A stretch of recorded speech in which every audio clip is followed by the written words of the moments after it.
So I have just a quick question before we really get into it, and that is, what brought you in today? So everybody's here seeking some kind of peace, some kind of tranquility, some kind of other way of being in their life, right? Whether it's to learn how to deal with stress, whether it's to learn how to deal with difficulties, whether it's just coming back to ourselves in making the space in our day to really just listen to ourselves. And this puts us in the category of we're all seekers in some way. We're all open to finding a different way of doing things than maybe we've done in the past. And we will sometimes describe this sort of way of being or sort of attitude of shifting our mind as change, right? Because this is the vocabulary that we're used to having. This is, we're given a certain vocabulary to describe a certain way of being in our world, right? And so we would often say, I need a change, or I need to, using some kind of language that in some subtle way signifies that we're lacking in some way, or we're not good enough in some way, or we're not living up to something. And so when I use the language of seeking or open to doing something differently, it is with the intention of shifting away from the language that makes us on some subtle level feel like we aren't good enough, that we need to change who we are at our core to be better, because we don't. Our world is constructed around us to make us feel less than, to make us feel we're not measuring up to something, to make us feel like we are not being in the way that we are deemed is okay to be. And there are a lot of things that go into that. But the truth is that there's absolutely nothing wrong with us in any way. And when we feel like we need to seek another way of doing something, that's typically coming from a very deep, like soulful place within us that is signaling to us that we are out of alignment with our authenticity. I really hesitate to use these words, alignment with authenticity, because I think these words are being kind of overused right now in a lot of influencer realms.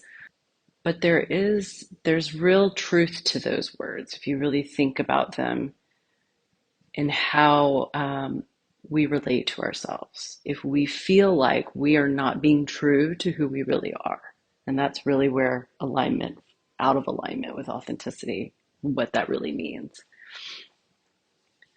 So the signals that we are getting from ourselves internally is, this intuitive kind of signaling, like a discomfort with, the fact that maybe I didn't deal with that situation very well, when I'm thinking about it in hindsight, or just feeling depleted all the time, or feeling like waking up one day and being like, how did I get here? How did I get to this place in my life? I'm not happy. I just feel like a lack of motivation. So these signals can start coming up within us. And if we're lucky, or if we are in the rare percentage of people that manage to hold on to listening to that from a young age, we don't get to middle age and have a breakdown, right? We don't get to some point in our lives in our 30s or 40s or 50s where we wake up and destroy everything because it's like, wait a minute, this isn't what I wanted. And we're very out of tune with our internal existence and our internal, like who we really are at our core. This is a long roundabout way of me saying congratulations, this morning you're here. It's not easy to make yourself get up and do something, especially like this on a Saturday morning, because it's in some ways solitary. In some ways it's not exciting. In some ways, it seems like it's pointless or that it has no achievement to it.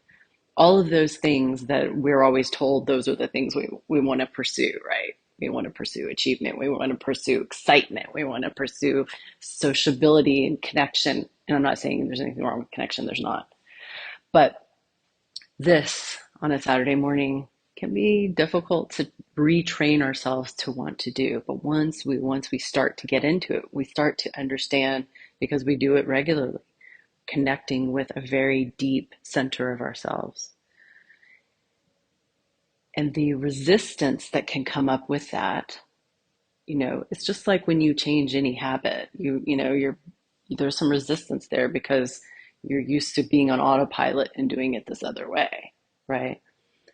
But when we're shifting into another way of being, into another way of really being in our lives, we can start to feel like that resistance is giving us a signal that we shouldn't keep doing it. Like it's too hard to push through it, or I'm doing something wrong because I feel resistance to it.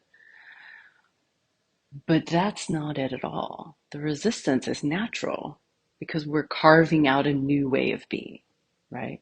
So I say this just because I know from my own experience that when you begin something like this, or if you get to a point where you've been doing it for a while and it feels just like, I'm kind of bored, there's nothing happening, plateauing, these are not symbols that something's wrong and that you're doing it wrong and you need to give up on it.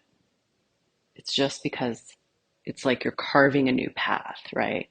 You're taking that machete and hacking your way through the jungle. So, congratulations on being here.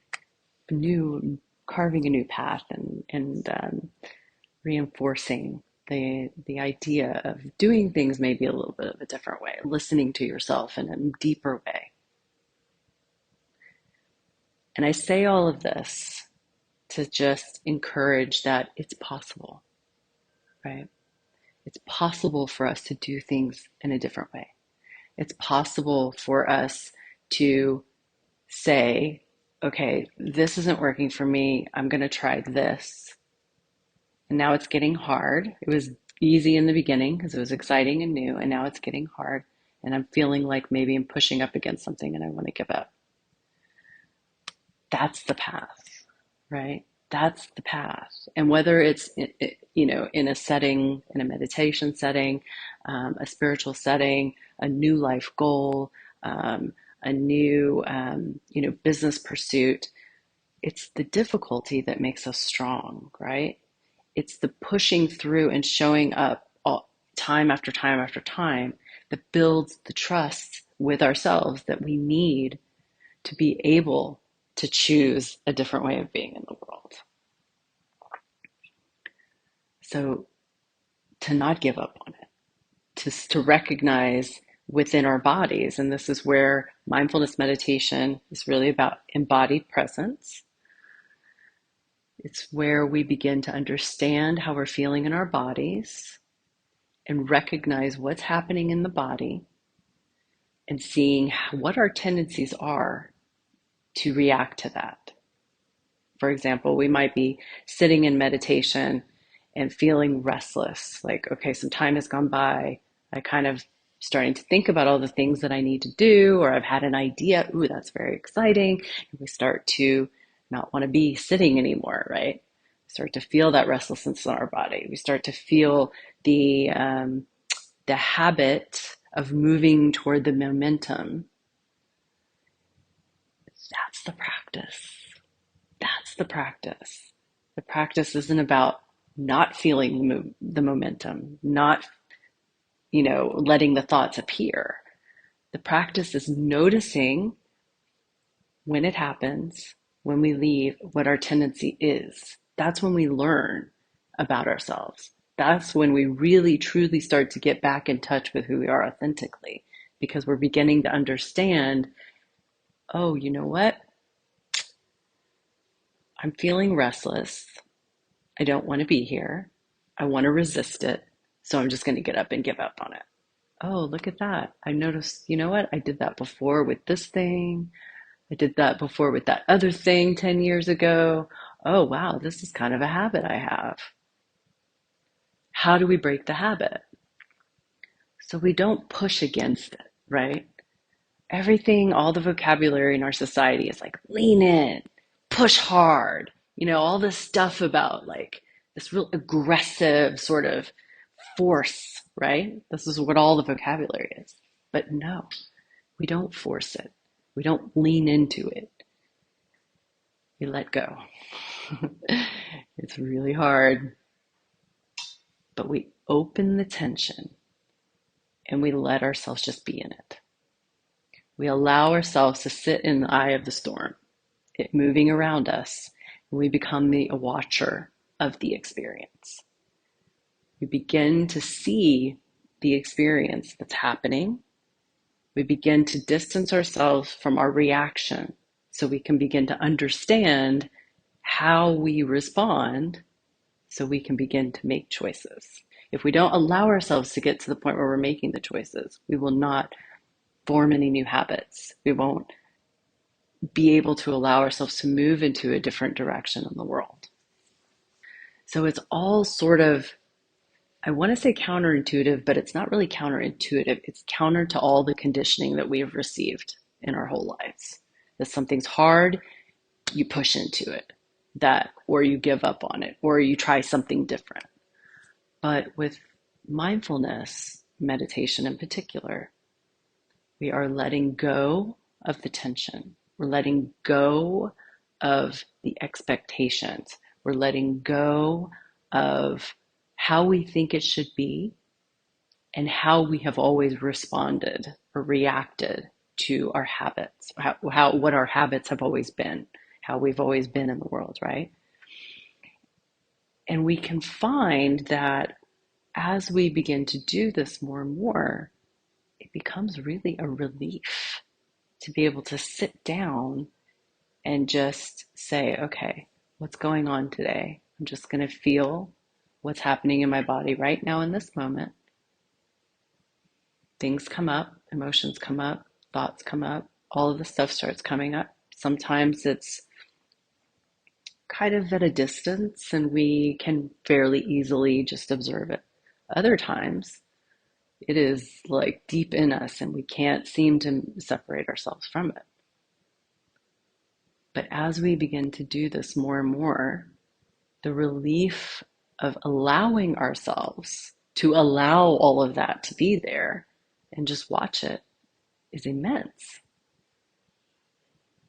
Because if you think about that, how often in your life do you feel something or think something and you feel like, oh, I'm not supposed to feel this, or I'm not supposed to think this, right?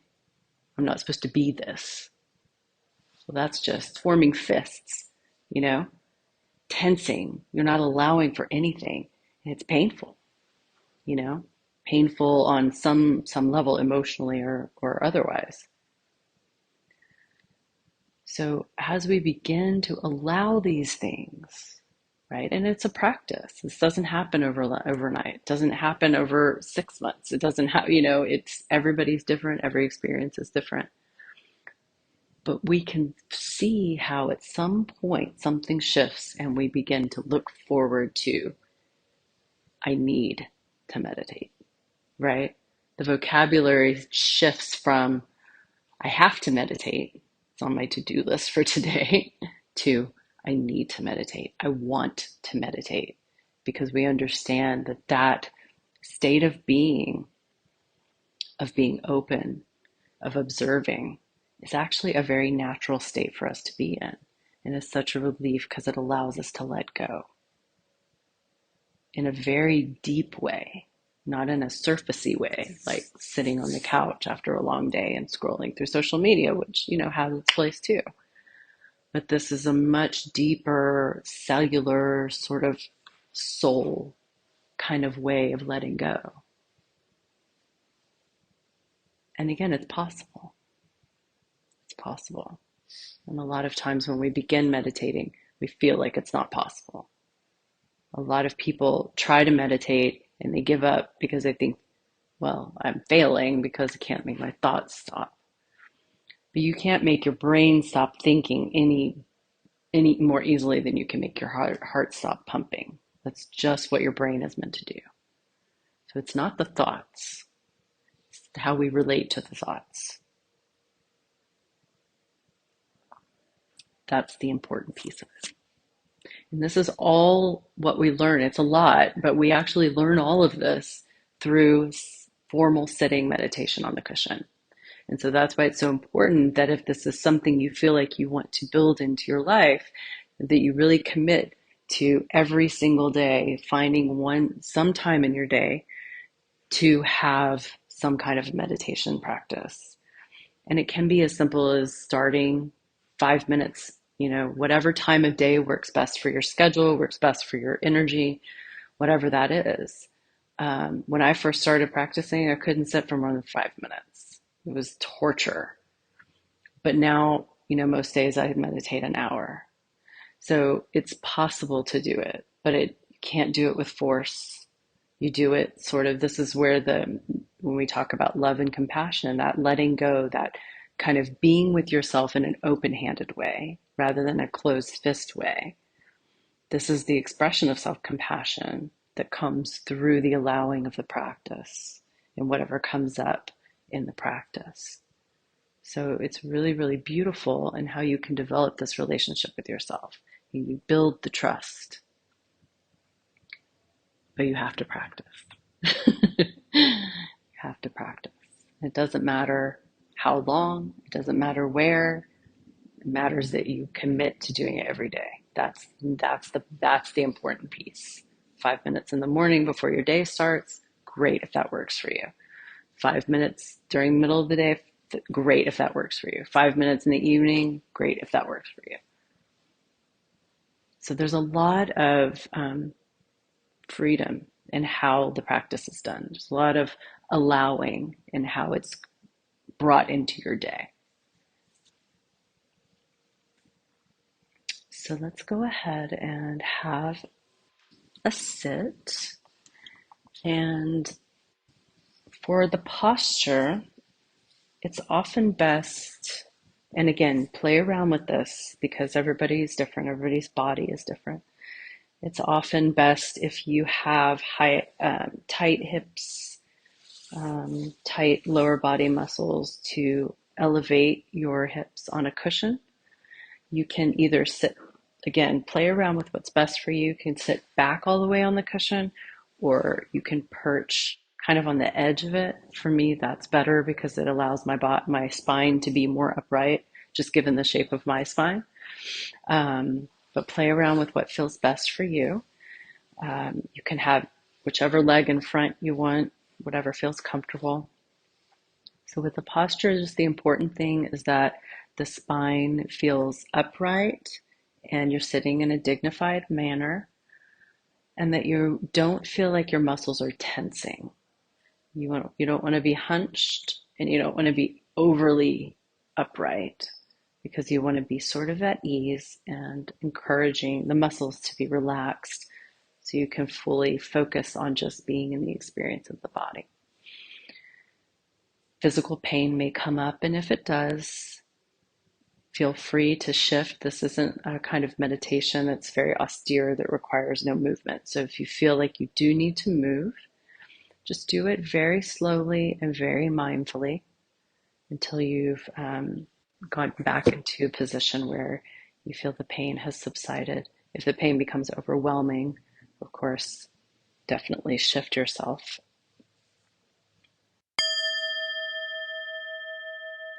You're welcome to close your eyes or have your eyes just slightly open with a soft gaze in front of you.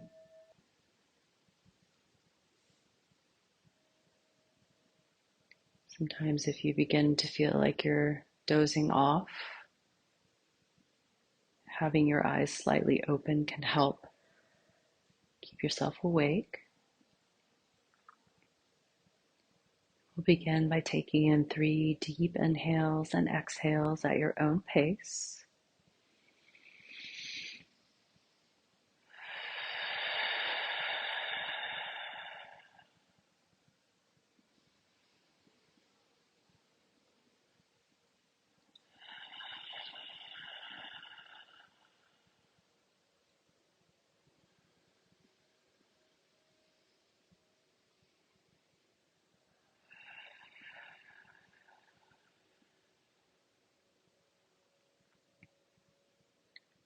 And just allow your breath to come into its natural rhythm, noticing how your body moves with the rhythm of the breath.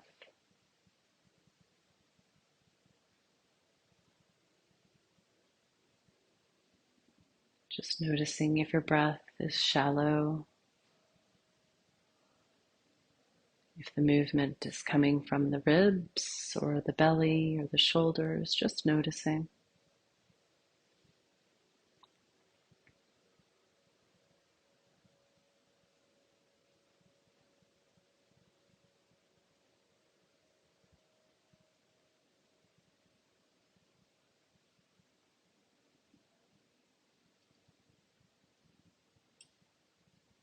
In mindfulness meditation practice, we typically begin developing our awareness in the body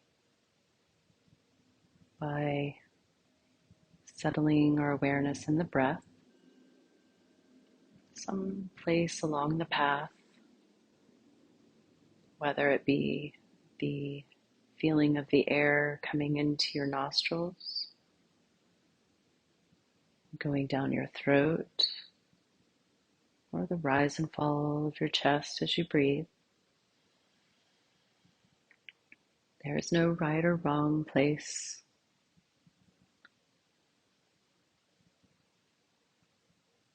We begin with the breath because the breath is always with us, no matter what situation we're in.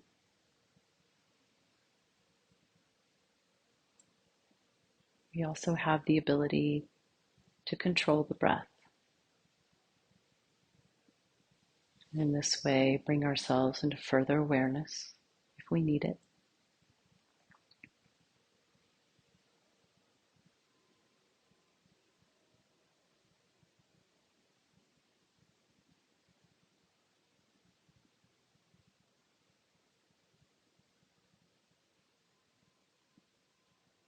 We can also develop an anchor in other sensations within the body.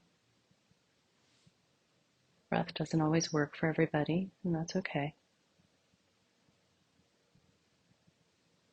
You can bring awareness to the feeling of the seat on your cushion in a soft way that isn't too hard and striving.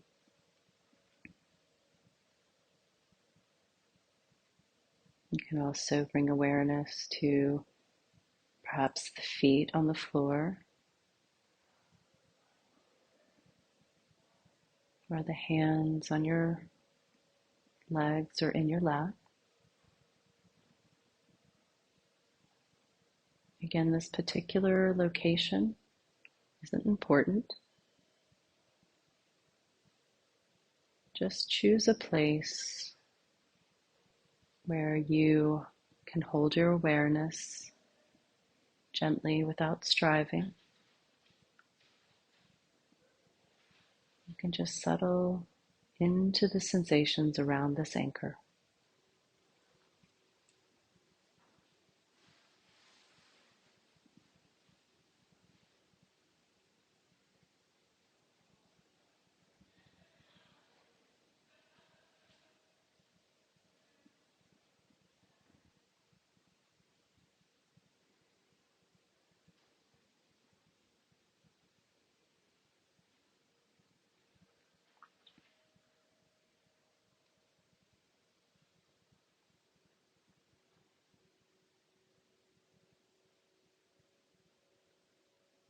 And as you continue to rest your awareness in this anchor in the body, you may notice from time to time that something arises and takes your awareness away.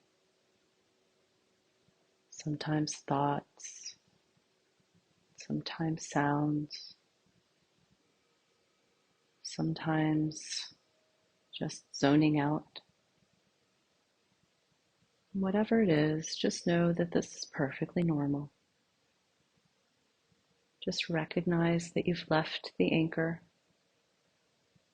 Perhaps give it a neutral label, something like thinking, sound, and just gently bring your awareness back to the anchor, settling once again in the sensations in the body without judgment and without pushing too hard.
Just noticing where you are now.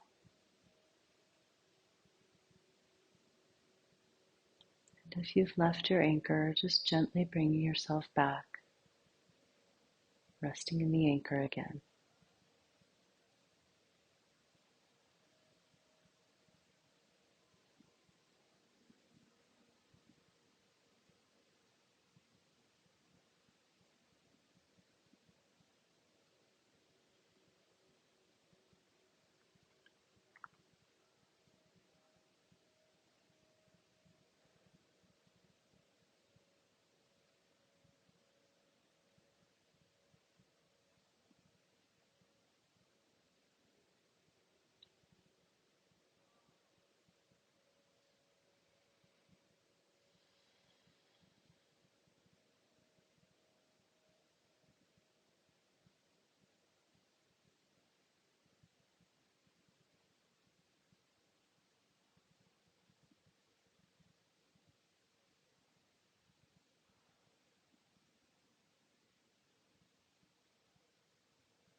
Where are you now? Just noticing.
You may also notice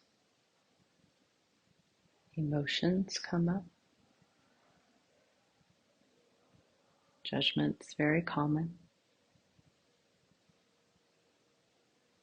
Feelings of failure, common as well. And if you notice any emotions, any judgments, just recognize that they've come up without getting caught in the story of them. Let them pass through your mind like clouds in the sky. And gently bring your awareness back to the sensations around your anchor.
In the final moments of this meditation,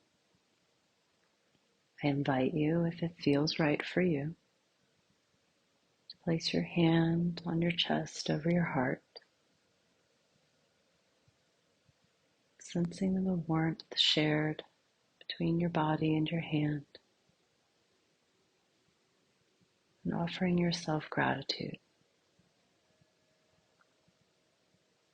Gratitude for making time in your day to just listen to yourself. A small window where you are the priority,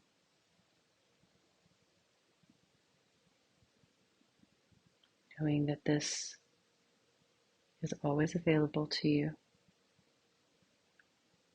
and that you deserve to always make the space when you need it.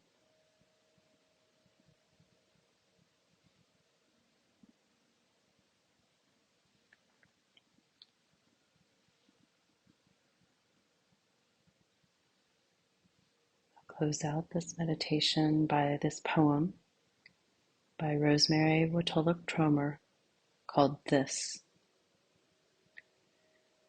Sit with the freedom in your heart. Feel it expand into your palms. In this moment, whole galaxies seem to fit inside your fingertips. How? When did you become this vast? Was this spaciousness always here? Could you have felt this way yesterday, if only you had gotten out of your own way? Sit with this freedom in your heart, more beautiful than any story. Feel it surge through you until your body forgets any limits and knows itself as infinite. Freedom will do what freedom does, invite you to touch the source of the universe. Replace, for this moment, your fear with awe.